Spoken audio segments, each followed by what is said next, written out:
Hey, welcome back, everyone, to Affinity Stream Podcast. I'm Contrell, joined as always, Charlie, Riley. Hello to Sarah, who's away in Spain right now. Spania. España. You need My glasses. So you can see. uh, The lighting is good. the lighting is great, yeah. Today's movie is called Abigail, 2024, rated R, runtime of 1 hour, 41 minutes. And if you've not seen this movie, spoilers are ahead. Before we get started, guys, please continue to subscribe, like, friend us, Facebook, follow, Instagram, Facebook, YouTube. And if you want, we don't have Twitter or X, or we don't have Teams. TikTok. Teams. But if you want my personal Instagram, you let me know. I'll give you that too. After a group of criminals kidnap a 12-year-old ballerina, they quickly find out things are not as they seem. And since I picked this movie, I want to start by saying how great and awesome it was. And I loved every minute of it. What do you think, Charlie? Yeah, I enjoyed it. I don't think it's the greatest movie ever like you do. I mean, not ever, but it's up there with the Megans of the world. I would put this as far as horror. Look, I would put this pretty far above Megan because one of my main complaints about Megan, I think, like I said, was that there was very little actual blood, very little actual violence in that movie, which is like a very bloodless movie. And this at least, this one compensated. yeah, and this one at least, it has the concept and it runs with it, which is nice. I enjoyed the setup too, like the whole setup of the like criminals kidnapping, and I enjoyed that. It was entertaining. I like in the beginning it was like a little slow moving the first like 40 minutes, but they were setting things up. Then the last like hour, I was like, wow, there's a lot happening. Things are flipping. Everyone's turning into a vampire. What is happening? But yeah, I would definitely put it above Megan, actually. That's interesting. You thought it moved slow. In the beginning. I thought it could have used more, like, setup. Yeah, like more setup. Like, really? Yeah, like more like suspense. Like, I felt like we knew who the killer was right away. But I guess that's because the trailer spoiled it. I know, that's something that's really working against this movie. Yeah.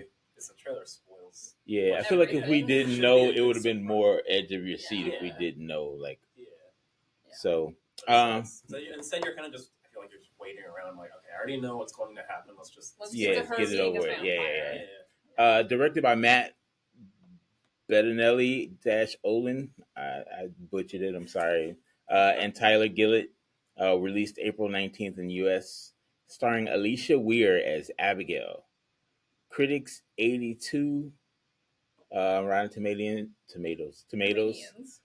Audience score of 85 on Rotten Tomatoes. Yeah, take a guess of what the film Affinity is. You want to take a guess? Oh, it's probably bad. 4.6. 5.2. 5.9 on Film Affinity. That's higher than I expected. 5.9. Favorite scene? I think mine was all the exploding corpses. Like, I just enjoyed everyone that was just like, and there was a lot of those. That was my favorite part. The scene where Abigail's possessing the blonde girl. Oh yeah. After she turns her into a vampire, and then there's like the dancing and like the chase scene, like just randomly doing a pirouette and doing like the stupid ballerina leaps, and I'm just like, this is so stupid. But it was entertaining. Yeah, I like she did a good job of being Abigail possessed. Yeah. Like, I thought she was good. Yeah. Very entertaining. Yeah, I thought Abigail was pretty good too. Just a lot of kids are pretty bad in these movies. So. Yeah, she's pretty good. I wonder how old she really was because she's 14. She's 14. She was really good. Yeah, I'm glad they got an actual child to play a child. Yeah, she's 14, and I was laughing because I was like, I wonder what she's done before because I was surprised she was so good. And the last thing she did was like 2 years ago. She did Matilda the musical. Oh, nice. Which I find so funny because it's like this lighthearted musical, and now she's doing. Although in a lot of ways it is the same, right? Because in both cases, it's like a precocious young girl who's like going against the world kind of thing. Yeah. Her against the world. It's a very similar character, actually. Her parents don't care about her. She's left to her own devices a lot of the time. Mm-hmm. She's more intelligent than a lot of the people around. I mean, it's It's just funny when you think about genre of movie. Yeah. Favorite character or actor in the movie? I don't know, but I didn't want to talk about like I didn't really like their main most of our crew. Kind of. You didn't like the main crew? There's a lot of like. Well, they're kind of flat. They don't really have a lot to them. Even our main girl, she's kind of. I don't know.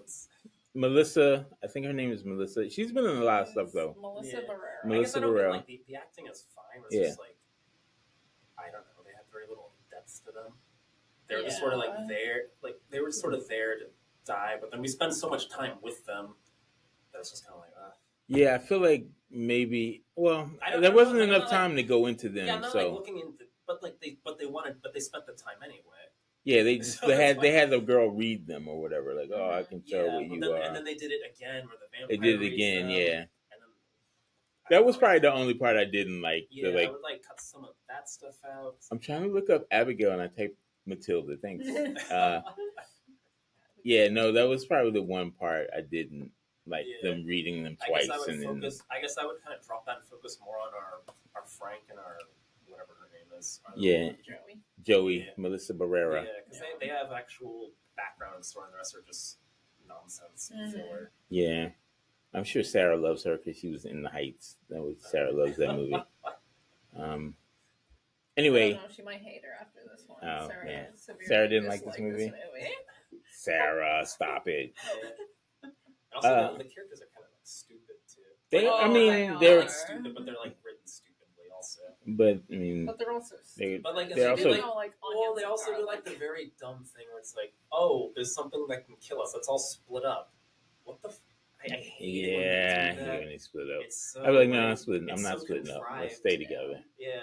Because you want to see them get picked off one by one, I guess. Yes, but it's like I always feel it's really contrived whenever they do that in these movies. Because like the real thing, but also it isn't a thing of Community. I don't know if you've seen that show. Where it's Community. Like, oh, well, what would we do? Oh, let's just stand back to back in the middle of the room with our knives out, so like the psychopath can't get us. It's like, yeah, that's what a normal person would do. But like, you have to. A normal person's gonna be like, oh, great, let's all split up, go one by one.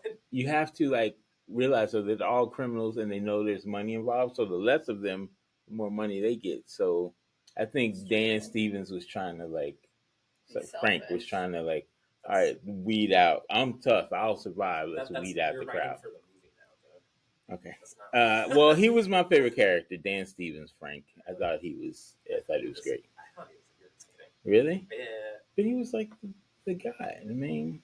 I think Abigail was my favorite. Yeah, I think she was.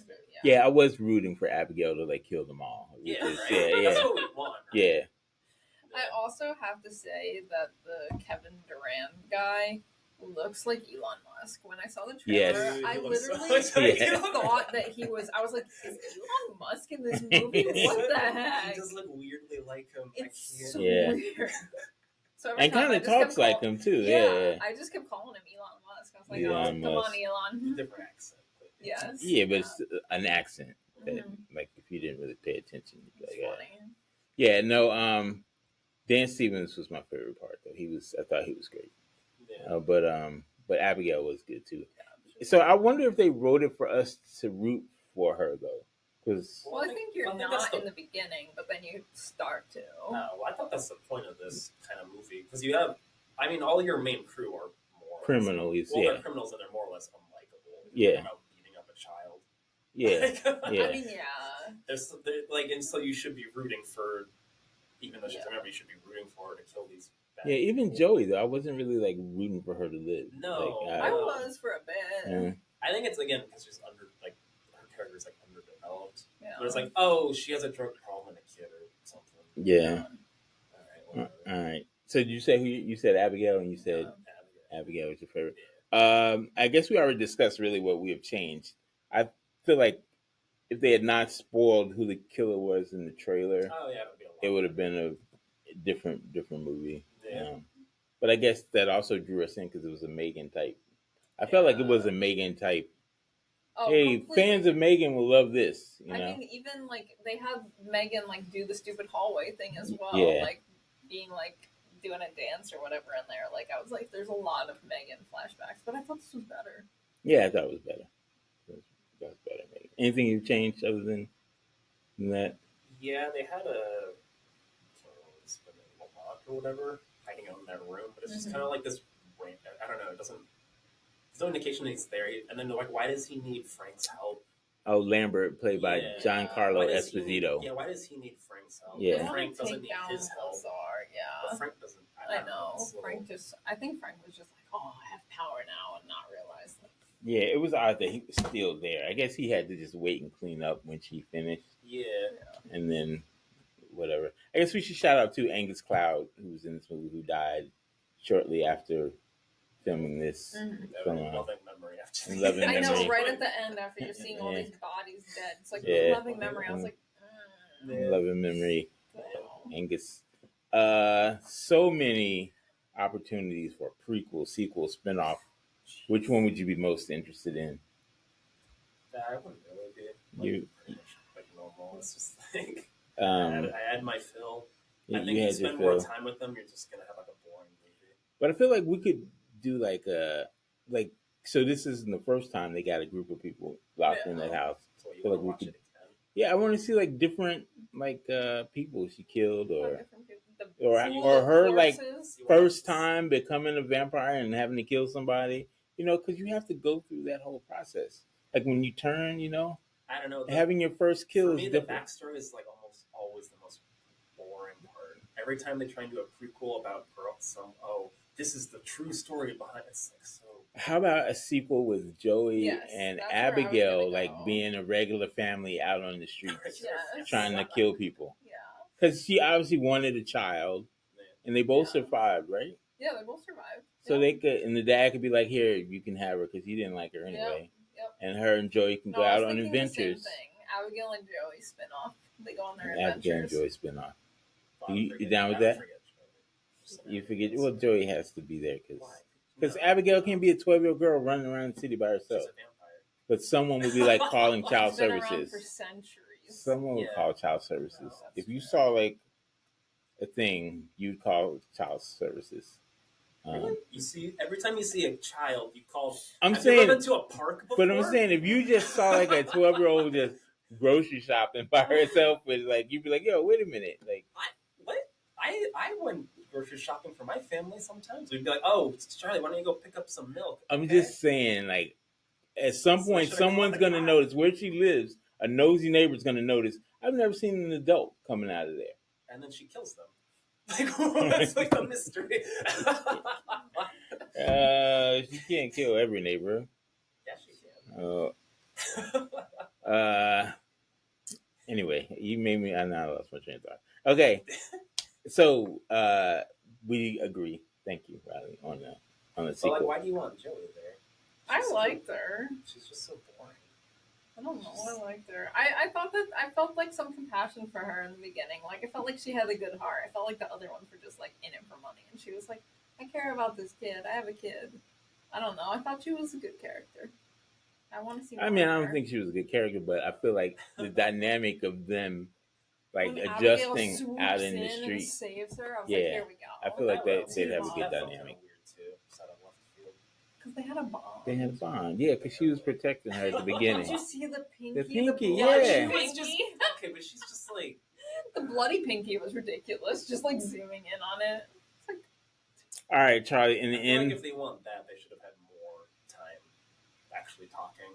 They had one scene. Yeah, build them up a little bit. One scene, but she protected her a couple of times. Yeah, but Abigail was just playing games. She wasn't. They didn't have like a real. She wanted that parental figure, the protective figure. Yeah, I'm sure, but it wasn't really in the movie. So when suddenly she's like, "Oh, you're my best friend now." Well, did she protect her from her dad? Is that from Dan Stevens? From her dad. From her dad. Okay. From both. She saved her from Dan, and then she protects from her dad too. Yeah. Okay. She saved me. Don't kill her. Yeah. All right. It seemed like a very, very strong bond over one conversation. The only bond she's had. Yeah, you gotta. Yeah, exactly. I like when she switched so quickly when she's in the cell. Like, I'm so scared. Please let me out. And Joey's like, cut it. And she's like, I've had centuries of practice. I was like, jeez, you creepy. Yeah, I'm glad she bust out. I was like, how's that cage holding her like that elevator? Oh, and it was just like a joke. I thought Joey was in on it She said, I checked her pulse. And I was like, oh, that's our clue. Vampires shouldn't have a pulse because they're dead. Right. And then also that would explain why she doesn't try that hard to kill her, why she doesn't go to help them to kill her and that stuff. But no, it's just dumb. Dumb and entertaining. Yeah, that's not what it was. So in the end, are you recommending the movie to friends and family? Well, my family. Your family wouldn't enjoy that? No. Really? No. I don't think my parents would. I would recommend it to people that like horror movies. I think it was like kind of fun and entertaining, and it was gory. Like if you like a gore movie, like you got that here. It was listed as a comedy on Wikipedia. It is a comedy. It's not that gory. Yeah, I would give it. I would just explodes. There's not that blood everywhere. I mean, there's a pretty. That's like tier 1 of gore. That's stuff like Saw is much gorier. I'm recommending it to everyone. Everyone gets to see this movie. Everyone. The whole world. Even those 12-year-old children going off alone, 12-year-old children at home alone. Recommend this to all ballerinas. All ballerinas should watch it. I'm saying, if you're a nosy neighbor and you see a little girl coming in and out and never see a parent, somebody's calling somebody. Because people just don't. The whole definition of a Karen is just going to be. She just goes and lives in the city. No one gives a shit. Yeah, sure. If she lives in like some suburban neighborhood, then yeah. But if she goes in some giant apartment building, I don't even know my neighbor. I've never seen some of them. Like literally, I don't think they've moved. But if you had a next door neighbor and you see a 12-year-old girl coming in and you never see a parent, you wouldn't be like, "What's going on over there?" No. Okay.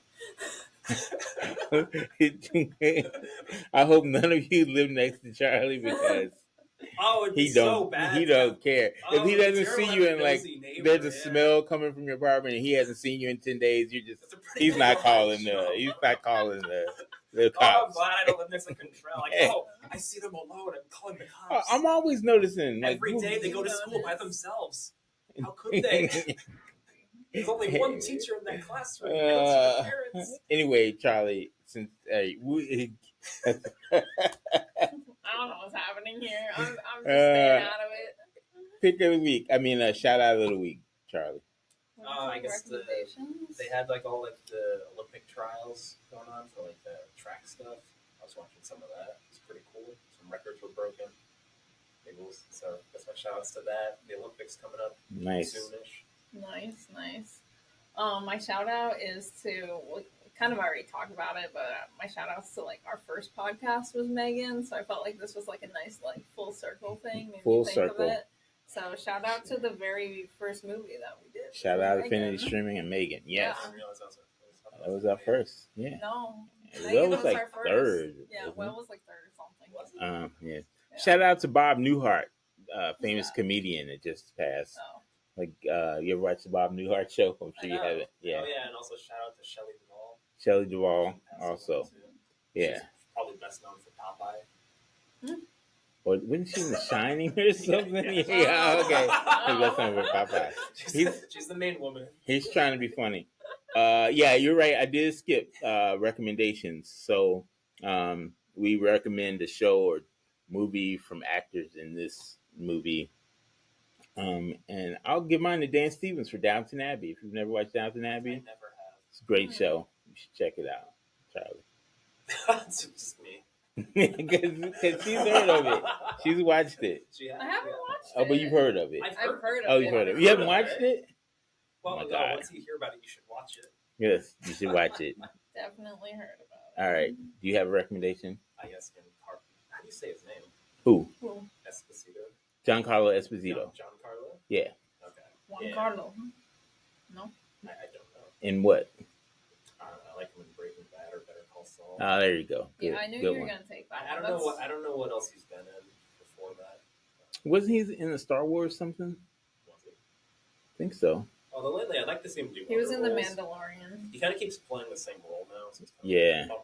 Eyes and like hardcore type. Breaking Bad and He was also in Kaleidoscope, which was the like show on Netflix that you could like pick what color you wanted to, like what order you wanted to watch the episodes in. There were 8 episodes and they all just had a color name, but you didn't have to do it, and it told the story in different ways. You guys never watched that? No. It's just an 8-episode show on Netflix. He was in it. Kaleidoscope. Also in The Boys. Yes. Which is a great show. Which is a great show. And in the upcoming The Killer remake by John Woo, if you've seen the trailer for that.